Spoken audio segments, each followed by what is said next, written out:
Hello everyone. So we are discussing NCERT questions of the chapter photosynthesis in higher plants, and in today's session we are going to discuss the question number 3. So the question is, even though a very few cells in a C4 plant carry out the biosynthetic Calvin pathway, yet they are highly productive. Can you discuss why? तो बेटा इस question में आपको बोल रहा है कि C4 plants में बहुत कम सेल्स केल्विन पाथवे शो करते हैं, फिर भी उनकी प्रोडक्टिविटी हाई है. ऐसा क्यों?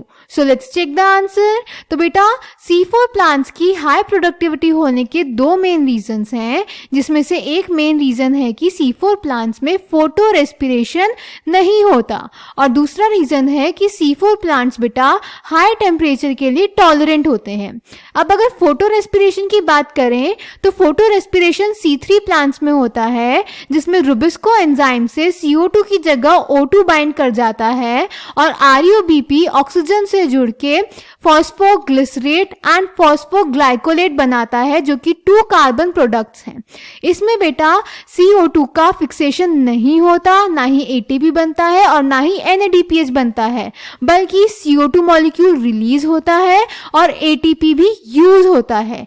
तो फोटो रेस्पिरेशन बेटा एक ऐसा पाथवे है जिसमें ना तो CO2 का फिक्सेशन हो रहा है, यानी ना तो कार्बन का फिक्सेशन हो रहा है, ना ही ATP बन रहा है और ना ही NADPH बन रहा है, बल्कि CO2 मॉलिक्यूल रिलीज हो रहा है और ATP भी यूज हो रहा है.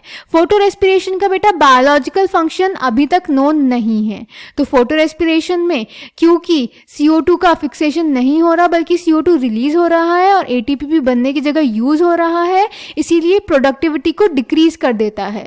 और क्योंकि C4 प्लांट्स में ये एब्सेंट है, इसीलिए उनकी प्रोडक्टिविटी ज्यादा होती है. Clear? So answer number 3 is in C3 plants some O2 bind to rubisco and hence CO2 fixation is decreased. Here the RUBP instead of being converted to 2 molecules of PGA binds with O2 to form 1 molecule of phosphoglycerate and phosphoglycolate, which are 2 carbon products in a pathway called photorespiration. In the photorespiratory pathway there is neither synthesis of sugars nor of ATP. Rather it results in the release of CO2 with the utilization of ATP. In the photorespiratory pathway there is no synthesis of ATP or NADPH. The biological function of photorespiration is not known yet. The C4 plants lack photorespiration, that's why productivity and yields are better in these plants. In addition, these plants show tolerance to higher temperatures. So I hope this question is clear to you. Thank you.